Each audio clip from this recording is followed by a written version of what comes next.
ನಮಸ್ಕಾರ ಸರಿತಾ ಲೈಫ್ ಸ್ಟೈಲ್ಗೆ. ಇದು ಬಸವ ಜಯಂತಿ ದಿನದ ವ್ಲಾಗ್ ಆಗಿದೆ.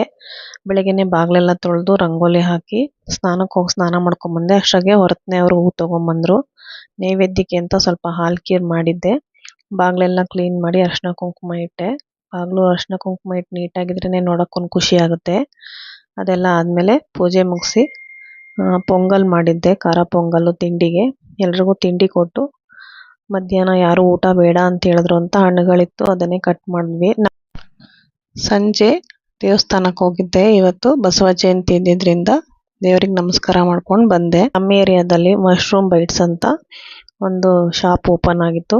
ಹುಡುಗರೆಲ್ಲ ಕೇಳಿದ್ರು ಅಂತ ನಾನು ಮತ್ತೆ ನಮ್ಮ ಕವಿತಾ ಇಬ್ಬರು ಮಕ್ಕಳನ್ನೆಲ್ಲ ಕರ್ಕೊಂಡೋಗಿ ಅಲ್ಲಿ ಮಶ್ರೂಮ್ ಪಲಾವ್ ಕೊಡಿಸ್ಕೊಂಡು ಮನೆಗೆ ಹೋಗ್ತಾ ಇದ್ದೀವಿ. ಧನ್ಯವಾದಗಳು. ಲೈಕ್ ಮಾಡಿ, ಶೇರ್ ಮಾಡಿ, ಸಬ್ಸ್ಕ್ರೈಬರ್ ಆಗಿ.